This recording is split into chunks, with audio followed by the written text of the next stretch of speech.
We're going to do technical architecture with Drupal and other systems today.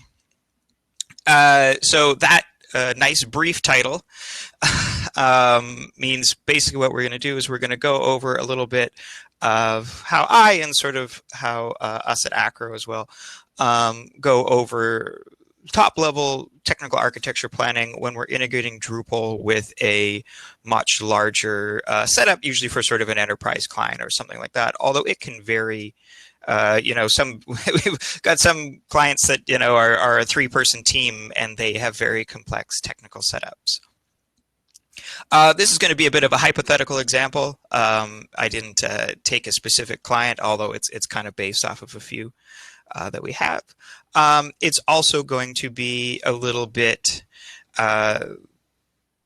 e-commerce focused. We tend to do a lot of e-commerce. That's mostly what we do. Is we do Drupal and we do e-commerce. So that's what the idea is, or the demo is a little slanted for. But the same principles should work for anything else that doesn't have e-commerce. And I'll try not to have it too e-commerce focused. Okay, who am I? And that arrow actually appears to have worked out correctly. Sean McCabe, I'm the CTO at Acro Media. I've been doing Drupal for 13 or something years. It's probably about what my D.O profile says. I've been working at Acro for 14 or almost 14 years now, doing technical architecture for a lot of that, although I did start as a junior developer, so it took a bit to work my way up before I was doing architecture. But hopefully I have lots of experience at this and should do a good job. I did actually have one more slide I was going to put in here, which I was in the process of editing when I thought this was happening at 11 Pacific and not 9 Pacific. In my defense, I have a 3-month-old baby, so I'll use that as an excuse for why I couldn't understand time zones. Although I know Ryan Sarama did his talk on time, and he is like a 3-week-old baby, so maybe it's not a perfect excuse.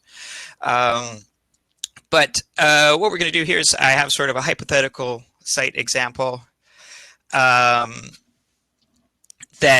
a client has an existing site. They're looking to sort of move away, from maybe a couple of platforms, and we're going to be sort of adding Drupal into their system to give them CMS functionality and also maybe replace some of their other systems. And so I'm going to sort of do a quick walkthrough of what we do for that process.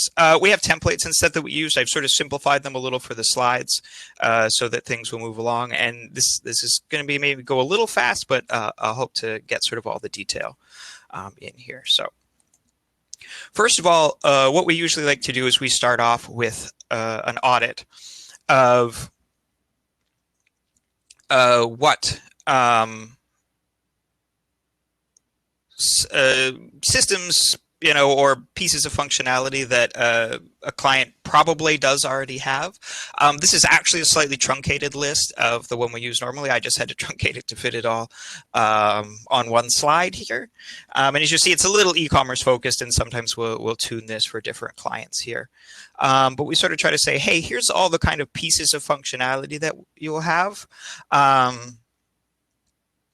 And what do you use currently to maintain this? And we provide this list because we find if we just ask clients about their systems and what they have, they'll list like 3 of the 8 systems they actually have, because they won't, remember certain parts that are done, or that'll come from a different department, and whoever we're talking about won't have this perfect knowledge of sort of the whole system.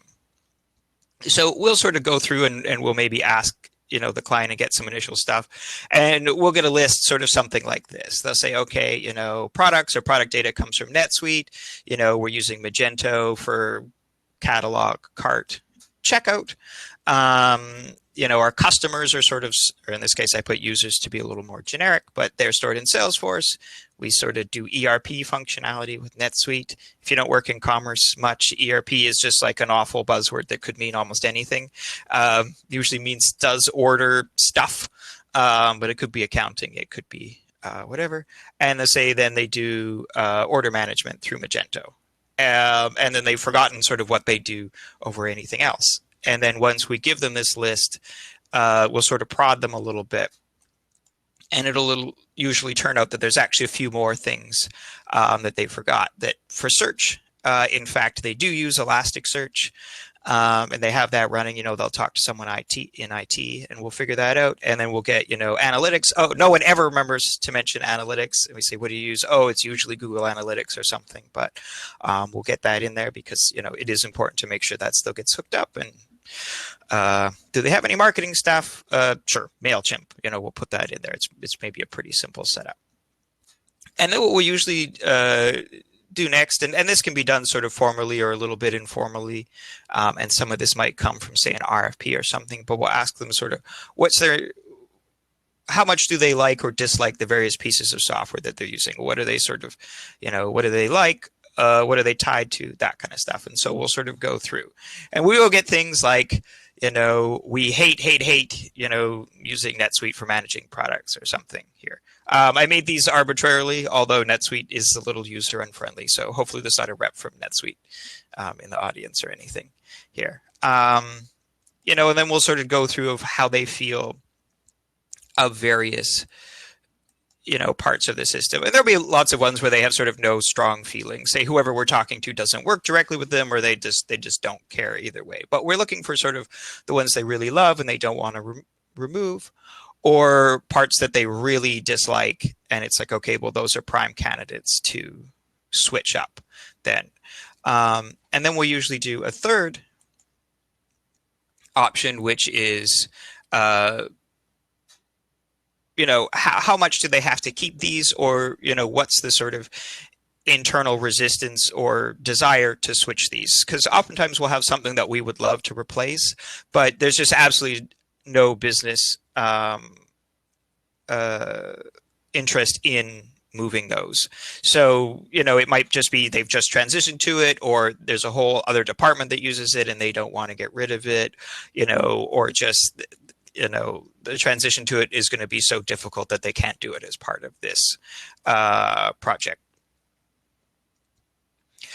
And so we'll kind of go through theirs. And so we'll go, okay, we have identified that Magento, they actually need to replace it. Say in this case, they're using, a Magento 1, it's end of life now, and they want to be moving to something else, but it's not necessarily, Magento 2, maybe it's something else. And then things like, okay, NetSuite, we say we basically have to keep that. We need to add a CMS. That's probably why they're talking to us to begin with. We're going to, bring that one in. And then we say, okay, they have no desire for an LMS, say, so we're not going to worry about that at all. They don't care about OAuth. Etc. This is actually sort of a bigger, even grosser spreadsheet that I use normally, but I've simplified it in here to fit in this slide. So this is kind of what we end up. We end up with their sort of opinions on some of these stuff, and then we'll usually try to get a technical map from them of some sort, some sort of architecture map or something. These will basically 100% of the time be of low quality. Usually they are either done hurriedly to pass them off to us, or they were done 5 years ago. They're semi-inaccurate, and someone's maybe quickly gone and deleted, all the parts that don't fit anymore. And so we'll get some sort of crude flow like this, but it usually contains some sort of useful piece of information. If you'll see, there's this MySQL section in here, and this is pretty much stolen from an actual client thing. So I'm not just making this up. And you'll go, okay, why? No one mentioned MySQL as directly as one of the systems being used, and it'll turn out there's something like, the products are pushed from NetSuite into a MySQL database, and then Magento and Elasticsearch are both connecting into MySQL. And so we'll have this kind of hidden sort of dependency in here that we actually have to care about. And then we'll also learn what stuff sort of is and isn't connected. Like we have Salesforce and MailChimp. They're not connected to anything at all here. And so we'll sort of get this kind of so technical mapping here. And we'll say, okay, usually the first step we'll do is we'll actually clean up sort of their existing one, and try to get a good feel of what is actually happening, sort of how data is flowing, if we have anything missing. So for example, in here, we'll notice that we have Magento and Elasticsearch, but there's no way that they connect, or that how does a user access this, right? Are they just sending API queries directly to Elasticsearch to get information? That's obviously not happening. So we're clearly missing something in here. So usually we will go through and clean it up a little bit. Also, apologies in advance for the colors. I made them extra garish so they could be seen hopefully really easily on slides for people. I didn't let our creative director go in and clean them up to be something more palatable. But so we'll actually figure out that maybe they have some sort of, simple HTML JavaScript front end that's sort of static, that someone's put in front of Elasticsearch, that is meant to sort of look like it's part of Magento, and Nginx is pushing off to these. And so we'll figure out these different little quirks, hopefully, as we sort of go along, anytime we identify an area that looks like, it's missing, or there's something that won't work right, or something like that. We don't normally include stuff like Nginx on these maps because it's usually pretty straightforward, but in this case, it sort of matters for how this flow is done. So we will include that. Same times as we will sometimes, put databases directly or something if they have a direct connection like this. And we've given this some little color coding to show sort of what business units interact with which parts. For us, that's actually pretty important, because it usually means who we're going to have to talk to with the client to get approval to do various things, or to get feedback on whether an integration is going to work correctly, that kind of thing. And the clients will not always be super good at doing that on their end. Ideally, they coordinate everything on the sort of their side of things, and we just interface with one primary product owner or something, but that's rarely the case. So we sort of have to be like, hey, this is sales. Did you talk to anyone in sales? Can we talk to someone in sales directly? A head of sales, a VP of sales, something like that. Same with sort of marketing and other things. So we've sort of split this up, and we realize that there's actually a whole bunch of stuff here that's maintained by IT. And there's also, in this NetSuite part, it's run by sort of some of the business divisions and also by customer service. So there's kind of overlap for how it's handled here. So that's something we're kind of going to have to be extra careful about is, okay, there's two whole groups that we have to worry about this piece of software. And that's actually pretty common. I sort of simplified this a little, but you might have 2-3 different people all sort of interacting with one setup. So now that we've sort of cleaned up this map a little bit, what we're going to do is we're going to kind of go back to this list, and we're kind of going to make up a new version. So we're going to say, okay, what are we removing, and sort of what are we changing around here? So obviously we're getting rid of Magento. We already knew that. In this case, maybe we've identified we're going to replace it with Drupal Commerce. We're fairly slanted bias towards Drupal, so we might recommend something like Drupal Commerce here. We in different instances we might recommend a SaaS platform or something like that as well. And then we'll maybe do a bit of a change. Like you see here, I've actually put Drupal in for the products next to NetSuite, even though NetSuite was listed as cannot get rid of kind of thing. But once we looked at the architecture, we actually saw that we weren't really using NetSuite. We were sort of using it for the products, but we were actually using this sort of intermediate MySQL database. So, this might be a thing where we go back and forth with the client. We talk about, what they need for products. Maybe this is a case where they, with adding CMS functionality, they really want sort of really rich products. So they want, lots of media, lots of, fancy custom layouts, that kind of thing for them. Maybe paragraphs will be a good choice or something like that for them to build, really rich pages. We sort of use the example sometimes, do you want like a product page like Amazon has, or do you want a product page, like an iPhone product page looks like or something like that, where it doesn't even look like, it's a big long page, with text and lots of hero images and banners and, things like that as you go through. And it's really in depth to sell sort of a single product, versus something that's generic to every kind of product. And so maybe we're adding that type of flexibility, in which case Drupal will be really good, and just using something that's a straight sort of product management tool, a NetSuite or even a Magento or something like that, isn't going to be able to handle that. So we say, hey, let's switch in Drupal there. We're going to keep Elasticsearch. We have, no complaints. They seem to like it. We have nothing against it. It'll work easily with Drupal Search API. And then we say for the OMS part, that was sort of being handled by NetSuite anyways, for order management. Apologies for all the acronyms. And we're going to actually just go to using NetSuite for that. So we're definitely keeping NetSuite, but we're just sort of changing what it does a little bit. And LMS and say authentication, we're not changing. Authentication, think like single sign-on, OAuth, something like that. We're not going to change those. So what that means is we're going to come up with a new sort of mapping here.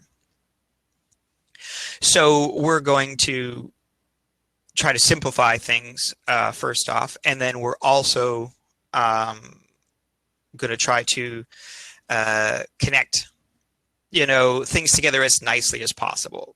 So this is maybe a little bit sort of, canned for the demo to look maybe a little nicer than we always will end up getting an architecture to look, but this is kind of the idea. So what we're going to do is we're going to get rid of that little bit of static HTML that we had up here with Elasticsearch. We're going to pipe Elasticsearch right into Drupal. That also allows us to get rid of that sort of nasty little MySQL database that was floating around. So we can go back and forth between Elasticsearch here, pushing products, or indexing products with it, and then getting search results out of it. We are going to hook up analytics into Drupal, just like they were hooked up into Magento. We'll maybe hook Salesforce in to sync, customer, names and emails in this case. And then we're going to hook MailChimp into Drupal. Again, that's an easy thing. Drupal has a good MailChimp integration just for, newsletter sign up, and unsubscribe, simple stuff. But it gets, everything integrated in, working a little bit more together. And then we're going to sort of show what we're going to have for data moving between NetSuite and Drupal. And so since we're actually storing products in Drupal, Drupal is going to be the main source there, although we are going to have to push the products down to NetSuite so that people managing orders have access to products and pricing. Although that will be simple. We're not going to push all the media or anything. We're just going to push, pricing, title, description, SKU, or something like that. And this is not like a hard and fast rule that we'd always do. Maybe that would come from NetSuite, maybe that would come from something else. But in this example, we'll push it from Drupal. And then orders are actually going to go both ways is maybe how we'll come up with here. So we do something like orders will come into Drupal. They'll go through once they complete checkout. They will go down. They will get pushed to NetSuite. And then Drupal basically stops being able to change orders at that point. And all the changes from then onwards happen from NetSuite. And any changes are pushed back up to Drupal purely for read-only information. So say a customer can log in, see their account, and see what the status of their order, see if a tracking number has been added, that kind of thing. And that, something like that would let us keep the two-way sync as simple as possible. Two-way syncs are sort of always a little bit of the devil because, if they, something gets changed on both ends, what happens, what takes over, what do you do with the data that's going to get lost? How do you notify the user? So if we can do a pretty good split there that everything up and including checkout happens on the Drupal side, everything post-checkout happens on the NetSuite side, and the other side is just sort of mirroring that data for informational purposes. Or in this case, we probably wouldn't even send the data to information or the data to NetSuite until the checkout was complete. So that is sort of a really top level of what we would do maybe when absolutely first talking with a client. Sometimes I do this stuff even in just in our sort of pre-sales phase, we might come up with some very generalized stuff like this to sort of show what our plan is to the client. And then it's actually going to go into a big technical architecture that we would do and everything. Josh Miller is actually in the chat there. He's written many big technical architectures for us. I usually get to pawn it off once I've done the easy top level stuff. But that's going to be much bigger. That might be a 25-page document. That's going to talk about exactly how, say, these orders go from Drupal to NetSuite and back, what we're handling for products, what's going to connect in here, how much of the customer information we're going to pass back and forth between Salesforce, that kind of thing. So those are going to have a lot more detail. We'll probably have a couple more diagrams, lots of tables, all that sort of fun stuff. I might even be able to post afterwards. We have some samples of sort of how those work that we sort of show out. And of course, I'll post the slides as well. I think after that, yeah, I should still have a few minutes, even though we started a little late here. I tried to kind of be pretty prompt on that presentation to answer questions. And then also, I will be at our booth, although not immediately after this session, which like we know before, I thought took place at a different time. But when booths are open, I will be at Acro's booth. Oh, sorry, I just saw the comment there. Brian Sharp is trolling me. He is a Drupal developer who I've known for a very long time, who used to work for Acro, and of course he would troll me. Just mentioned that he is probably going to owe me beer again this year when he's again bad at betting at hockey, as I have quite the winning record against him. So, anyways. On that note, I will be at the booth later today if anyone wants to talk to me. And also I'll be around. You can always find me on Drupal Slack and stuff like that. And let's pop over to that QA tab now. Let's see what we got going here. Will the slides be in the Cron Dropbox? They are not now. But I will drop them off as well as maybe some other samples if I can. After this is over. Less content types you create, the better. How do you implement this practically? That's a really hard question. It depends a lot, actually. Say on our corporate site, for example, we actually use relatively few content types and we make them very flexible with paragraphs. That one probably the most depends on the sort of technical savviness of the client and how many sort of business divisions they have. So how we want to split them up. Personally, I sort of prefer more content types that are more specific. It's a little less prone to error. And so we will try to make fairly specific content types that are fairly locked down with limited customization. But for certain clients, we will actually make very wide open ones. And we will make heavy use of paragraphs or starting to become a little bit more layouts as well, although we still lean pretty heavily on paragraphs because layouts isn't sort of quite there to have those be functional. But it has its own difficulties. I know that's not sort of a perfect answer, but that's how we try to sort of split it up. Things like products and stuff, we try to be more specific so that if we have to be passing data back and forth through integrations and stuff, we have to be a little more strict on how we handle that. So then we'll get a little more inflexible there, and we'll where say a blog article or something, we could be really flexible. Layout builder and paragraphs do work together. There are sort of some modules to sort of glue that together. It is imperfect at best. It ends up being a little cumbersome. It's more cumbersome from the UI than it actually is from a sort of programming standpoint. But but it can be sort of fairly complicated as you have this sort of you have this sort of list tables kind of view that paragraphs use, and then you have sort of the drag and drop view that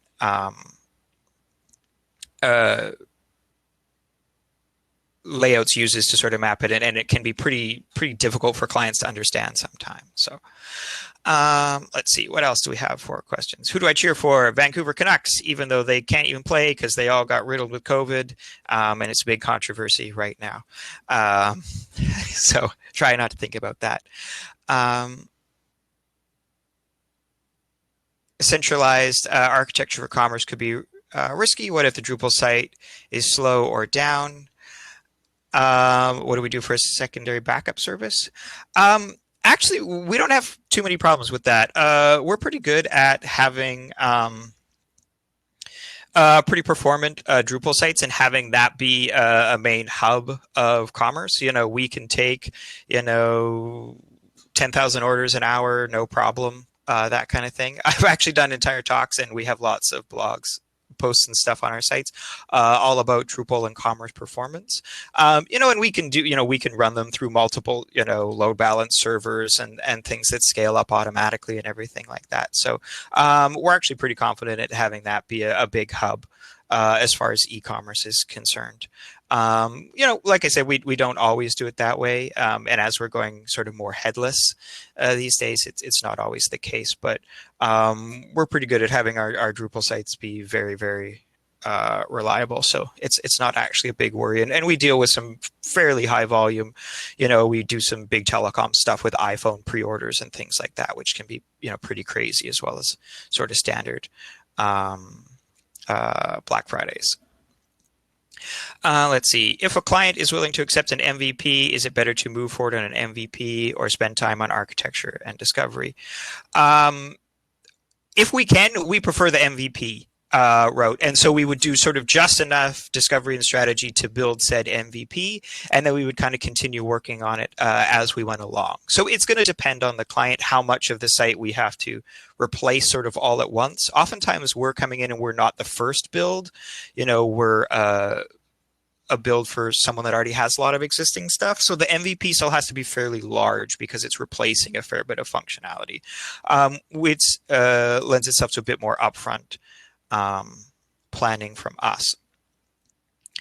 Although if we have a site where we can do simple MVPs and work from there, we prefer that. There's less risk of clients not getting what they want, that kind of thing. So it's a bit of a mix, and it depends a lot on budgets from clients too. They'll have issues with they might need to get approval for a fiscal year, or if we work with, a university or a government or something like that, getting budget approvals are, really slow and cumbersome. And so they might need to do this whole planning phase. And so we can, budget out kind of a whole huge chunk of a project at once. That said, we don't actually hard quote anything these days anymore. Everything is time and materials from us, but we try to still give fairly good estimates. Let's see, next question. Do you get down to the content type level in the sales process, or do you try to be higher level? In the sales process, we try to be higher level and not get down to content types. We try to stay away from that and work more with systems, whole systems of, hey, Drupal will handle these few sections. We might say like Drupal will handle, products and pricing, or, and blog posts or something like that. But if products are actually made up of 6 different, types of products or something like that, we try to not get into that part.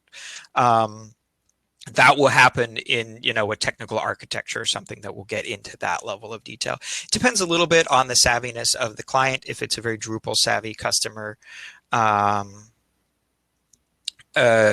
then we might get into that a little more, but mostly we'll push that to sort of after sales and say, hey, we'll handle that in planning. It tends to work pretty well that way. Do you ever engage in process mapping and assisting the client in changing business workflow through your mapping discovery process? Quite a bit. And it can be difficult to sort of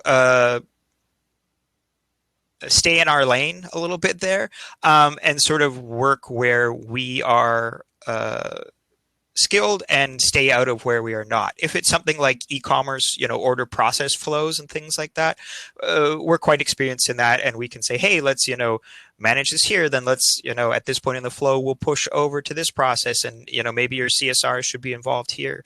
That kind of stuff.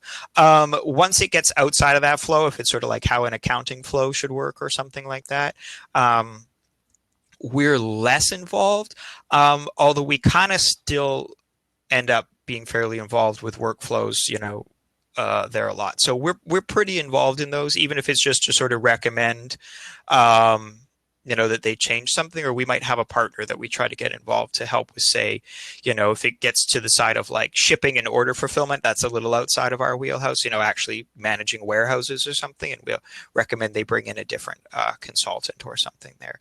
Although we do get quite involved in that. We try to be very consultative. So in an ideal world, what's the best way to sync the CRM customer data with Drupal users, Cron, webhooks, etc.? And how do you plan which fields need to be synced? We plan which fields need to be synced in pretty great detail, usually in technical architecture.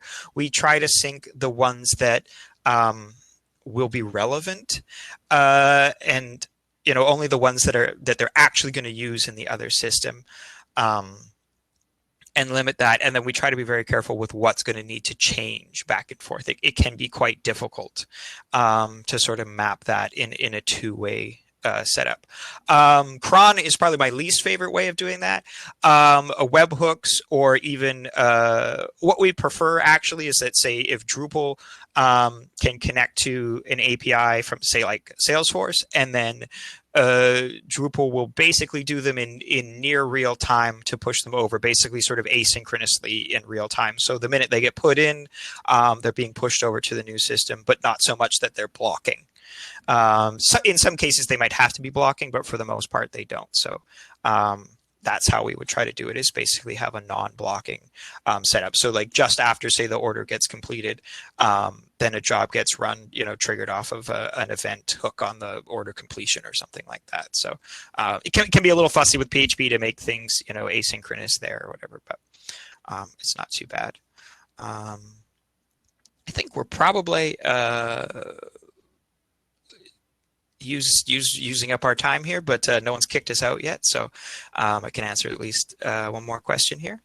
What's the average time to build a commerce site, considering basic variables into consideration?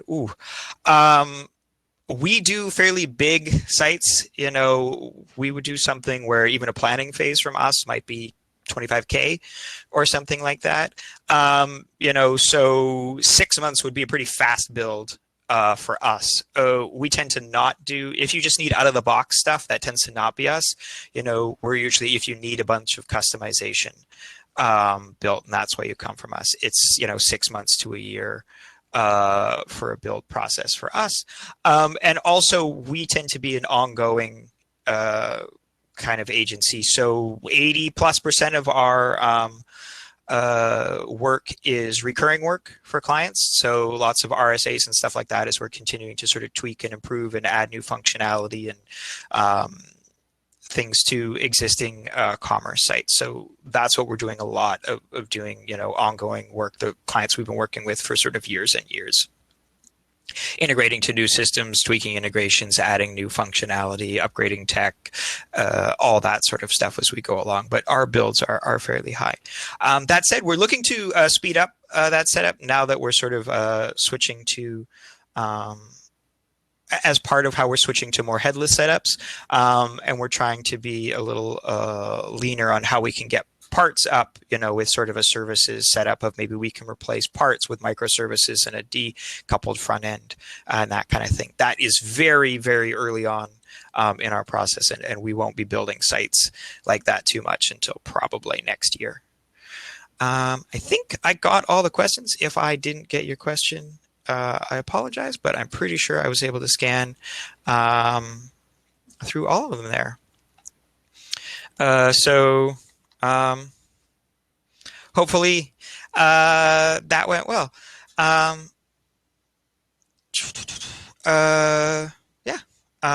will be at the booth later on And I'm also on Slack if anyone has any questions. So thank you for that. Oh, and apologies to that other Brian Sharp who got unfortunately chastised in here. I will go give the correct Brian Sharp crap. So thank you very much, everyone, and talk to you guys hopefully some other time if you stop by the booth or something.